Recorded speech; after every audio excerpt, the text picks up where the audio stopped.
এই কুণ্ডটা দেখছেন, হ্যাঁ, এটাতে 12টা নল আছে। আচ্ছা, এই 12টা নলের ভিতরে সবগুলা নলে জল উঠে, কিন্তু একটা নলে আগুন অগ্নি হয়।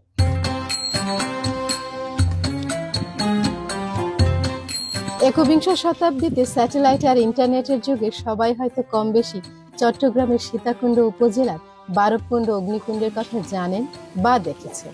সনাতনী হিন্দু অনুসারীদের কাছে পবিত্র তীর্থস্থান এই বারবকুণ্ড মন্দির। শুধু যে পুণ্যার্থীরা এই স্থানে আসেন এমন নয়, পর্যটকরা পরিভ্রমণ করছেন এই স্থানে। চট্টগ্রাম শহর থেকে বাসে চেপে বারবকুণ্ড বাজার, তারপর সিএনজি নিয়ে গেলাম বারবকুণ্ড মন্দিরের কাছাকাছি। সাথে আছেন পর্বতারোহী চট্টগ্রামের রেখা। সিএনজি একটি নির্দিষ্ট স্থানে এসে দাঁড়ালো, বাকি পথ হেঁটেই যেতে হবে। পথ কাদায় ভরে আছে, কদিন থেকেই থেমে থেমে বৃষ্টি হচ্ছে। আমি বেশ সাবধানে এগোচ্ছি। 2023 সালে কেনিয়াতে লিগামেন্ট ইনজুরির কারণে চলাফেরায় বেশ সাবধান হয়েছি। রেখার চলার গতি আমার চেয়ে অনেক বেশি। সে একটি স্লিপার পরে তরতর করে হেঁটে যাচ্ছে। রেখা বলছে এই পথগুলো আরো সুন্দর ছিল, অনেক ঘন জঙ্গল ছিল, দিনের বেলা এলেও ভয় করত। আমার তো এখনো ভয় ভয় করছে। পাখির ডাক ছাড়া চারদিকে কোনো শব্দ নেই। কিছুদূর হাঁটার পর একটি ঝিরি এলো, কোথা থেকে বয়ে এসেছে কে জানে। স্বচ্ছ জলের ফাঁকে ছোট ছোট পাথর দেখা যাচ্ছে, মনে হচ্ছিল ঝিরির পথ ধরে গহীন অরণ্যে চলে যায়। রেখা আরো বলছে এখানে অনেক ট্রেইল আছে, সে এইসব পথ ধরে গেছে। আমরা কিছুটা উচ্চতায় রয়েছি। এই তীর্থধাম আসলে একটি পাহাড়ের ওপরে, পাহাড়ের নিচেও একটি পথ গেছে। শীতকালে শুকিয়ে যায়, তখন হেঁটে হেঁটে গহীনে চলে যাওয়া যায়।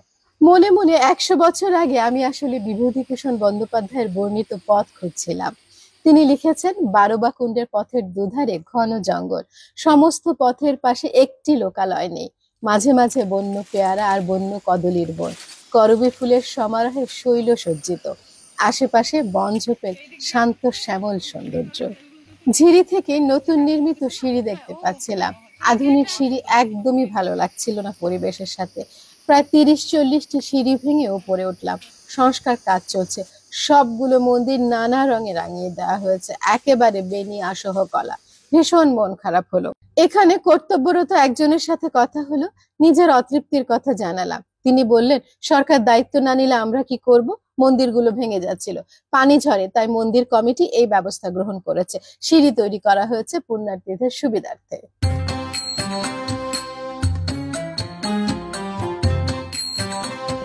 এখানে এসে জেনেছি এই মন্দিরটির, এই তীর্থস্থানের পূর্ণ নামটি, সেটি হচ্ছে বারবকুণ্ড বারবানল অগ্নিকুণ্ড তীর্থধাম। আমারও জানা ছিল না, এখানকার দায়িত্বে যিনি আছেন তিনি আমাকে জানিয়েছেন। এখন দাঁড়িয়ে আছি বাসিকুণ্ডের সামনে। এই তীর্থস্থান দেখবার কিছু নিয়ম রয়েছে। নিয়মটি হচ্ছে, বাসিকুণ্ডের পানিতে নিজেকে পবিত্র করতে হয়, তারপরে বিভিন্ন মন্দিরগুলো দর্শন করতে হয়। তো এখানকার অনেকগুলো মন্দির আছে এবং দেবতারা যে পথে এখানে আগমন করেছিলেন, তারা যা যা করেছিলেন, প্রতিটি পুণ্যার্থীকেই সেই রকম ভাবেই দর্শনগুলো করতে হয় প্রতিটি মন্দিরের। এখানকার যিনি আছেন তার কাছে আরেকটু শুনে নেই আমরা। দাদা, একটু আসেন আপনি। বাসুকুণ্ড এসে যাত্রীক যখন প্রথম আসে, তখন এই রাস্তা দিয়ে হেঁটে আসে, জি, পেশাবও পারা যায়, পায়খানায় পারা যায়, বিভিন্ন কাস্টমার্সে পারা যায়। তখন এখান থেকে এসে এখানে এসে মাথায় জল দিতে হয়, নইলে স্নান করতে হয়। স্নান করে বরিব মন্দির দর্শন করতে হয়, তারপর অগ্নিকুণ্ড যেতে হয়, তারপরে নবরত্ন শিব মন্দিরে যেতে হয়, তারপর ত্রিনাথ মন্দির যেতে হয়, জগন্নাথ মন্দির যেতে হয়, হনুমান মন্দিরে আসতে হয়, তারপরে চলে যাওয়ার পথে আপনার নারায়ণ মন্দির দর্শন করতে হয়। আচ্ছা, মানে দেবতারা যেভাবে এসেছিলেন সেভাবে দর্শন করতে হবে, সেভাবে দর্শন করতে হবে। প্রতি বছর এখানে মানে কিরকম পুণ্যার্থী আসে আপনাদের এখানে? আমাদের এখানে আসলে আগে কিছু মানুষ কম ছিল, কিন্তু এখন পরিপূর্ণ মানুষ আসে। শীত 14 সীতাকুণ্ড যে মেলা হয়, এই মেলা একই তারিখে একসাথে মেলা হয়। যতদিন সীতাকুণ্ড থাকে মেলা, ততদিন এই বারবকুণ্ড থাকে এই মেলাটা। খুব মানুষের জাঁকজমট হয়। এটা শিবের অংশ? এটা একটা শিবের অংশ। আচ্ছা, এই পাথরগুলো কত পুরনো?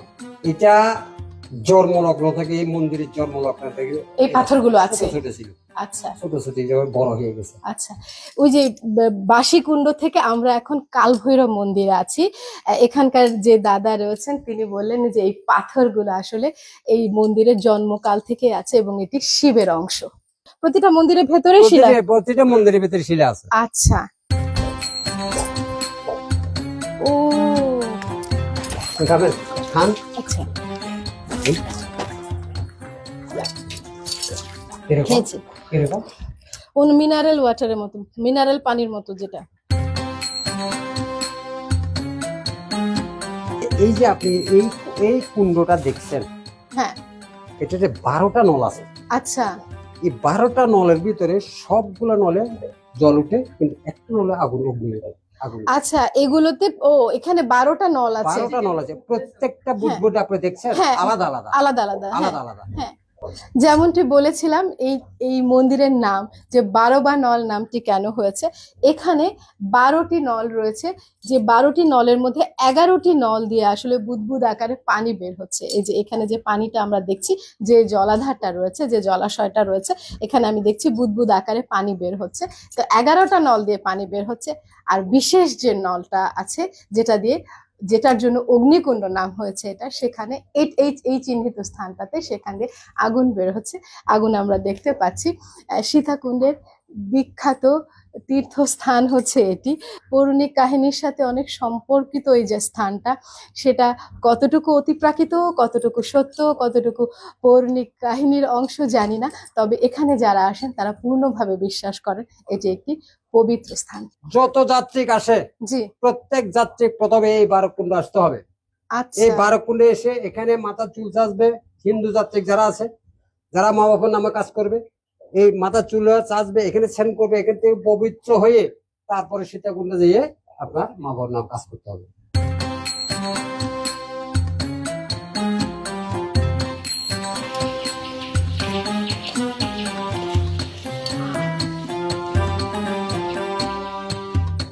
স্থানটাতে এসে খুব ভালো লাগছে। আমি ভেতরে ভেতরে ভীষণ রোমাঞ্চিত এবং আন্দোলিত। বিষয়গুলো হচ্ছে যে আমি দোতলায় দাঁড়িয়ে আছি, খুব যে গোছানো রয়েছে এই মন্দিরগুলো সেই রকমটি নয়, তারা সংস্কার কাজ করছেন। আমি জানি না সংস্কারে আসলে কতটুকু ফুটে উঠবে এই মন্দিরের গুরুত্ব।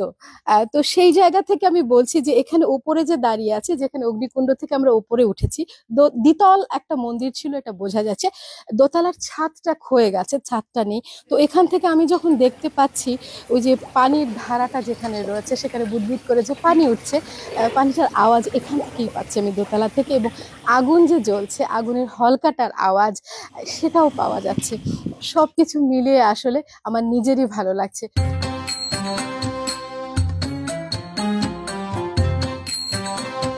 এটা কিন্তু প্রাকৃতিক সৃষ্টির মতো মন্দির সৃষ্টি হয়েছিল। তখন বড় বড় মহারাজরা যখন স্বপ্নীয় ভাবে দেখছিল, তখন ওনারা এসে মন্দিরগুলো করছিল। আচ্ছা, সৃষ্টি থেকে, তখন থেকে সৃষ্টি এটা। এই সৃষ্টি থেকে যে অগ্নি জ্বলতেছে, এই অগ্নি এখনো জ্বলতেছে, এই অগ্নি নিকতেছে না। আমরা ধর্মীয় ভাবে এখানে প্রতিদিন পূজা হয়, অগ্নির পূজা হয়। এখানে গঙ্গা আছে, পাতাল বেদি গঙ্গা, এই যে জল উঠতেছে, এগুলো নিচ থেকে পাতাল থেকে জল উঠতেছে। আচ্ছা, জল আর অগ্নি একসাথে উঠতেছে। এই জন্য আচ্ছা, আমাদের বারবকুণ্ড নামটা, এই যে আমাদের যে এই জায়গাটার নাম বারবকুণ্ড। বারব জি। হচ্ছে যে অনল, অনল মানে আগুন হচ্ছে যে বারব। জি, আর কুণ্ড হচ্ছে যে জলের মধ্যে যে কুণ্ডটা আছে, এটা হচ্ছে যে কুণ্ড।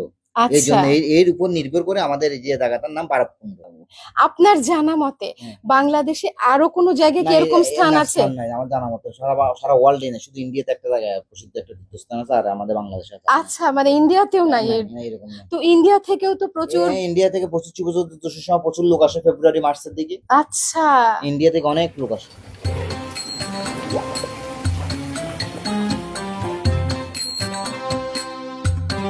আচ্ছা, আপনাদের এখানে অগ্নিকুণ্ড ছাড়া মন্দির কয়টা আছে? এখানে অগ্নিকুণ্ড ছাড়া মন্দির আছে আপনার 7টা। আচ্ছা, এবং প্রতিটাতে শিলা আছে? প্রত্যেকটাতে শিলা আছে। শিলা আছে।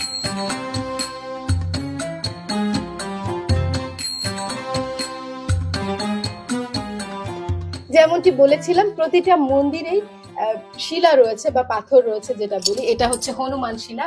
মন্দিরের বাইরেরটা রং করা হয়েছে, হয়তো রংটা ভালো হয়নি, বাইরে রং সংস্কার করা হয়েছে, কিন্তু ভেতরে পুরনো আদলটা রয়ে গেছে মন্দিরের। এটা প্রতিটি মন্দিরই হয়েছে, এবং প্রতিটা মন্দিরেই একটি করে শিলা রয়েছে। যেই মন্দিরগুলো এখন রং করে চকচকা করে দেওয়া হয়েছে, ওই মন্দিরগুলো আগে ছিল সবুজ, গাছগাছালিতে ভরপুর, কোন একটা শিকড় হচ্ছে শিবলিঙ্গের মাঝখানে বসে আছে, কোনো কারণে আমরা অনেক সময় ভয় পাইতাম ভিতরে সাপ আছে ও, কিনা। আর অগ্নিকুণ্ডটা কেমন আর ছিল? অগ্নিকুণ্ডটা পুরোটা হচ্ছে, যেহেতু এটা দোতলা একটা জায়গা, নিচে অগ্নিকুণ্ডটা, উপর থেকে পুরোটা ঘাসে, এখন তো অনেকটা কম ঘাস আছে, তখন আরো বেশি গাছগাছালি ছিল। তো মনে হতো যে নিচে আমরা হচ্ছে একদম একটা জঙ্গলের মাঝখান দিয়ে কেউ হচ্ছে ওখানে ঢুকছি। আর ওখানে অনেক সময় দেখা যেত অতিবৃষ্টির কারণে যে অগ্নিকুণ্ডের আগুনটা জ্বলছে সেটা নিভে যেত। আচ্ছা তো আমরা অনেকে এসে হতাশ হতাম যে অগ্নিকুণ্ড দেখতে আসছি কিন্তু আগুনটাই দেখতে পাচ্ছি না। আচ্ছা। কিন্তু আমি নিজেও হচ্ছে অনেকবার ওই নিভে যাওয়া আগুন হচ্ছে দেশলাই দিয়ে জ্বালিয়েছি। ও তখন হচ্ছে যারা ঘুরতে আসে তারা চমকে যায় যে হ্যাঁ, এটা আবার জ্বালানো যায়। ও আচ্ছা, চলো যাই আমরা। পুরো বিষয়টির যৌক্তিক ব্যাখ্যা আমি জানি না, মন্দিরের পূজারী আর কেয়ারটেকারের কাছে যতটুকু জানা জেনেছি, ব্রিটিশরা এই স্থান দর্শন করে পরীক্ষা চালায় এবং মিথেন গ্যাসের সন্ধান পায়। মনে করা হয়ে থাকে সেই গ্যাসই এই অগ্নিকুণ্ডের প্রকৃত উৎস। কুণ্ডের পাশে ছোট মুক্তির নিচে আগুন জ্বলছে ক্রমাগত, মনে হয় সেই অনাদিকাল থেকেই। অতি প্রাকৃত কিংবা পৌরাণিক উপকথার কতটুকু সত্য জানা নেই। আমাদের আরো অনেক স্থানে যেতে হবে। একই পথে ফিরলাম।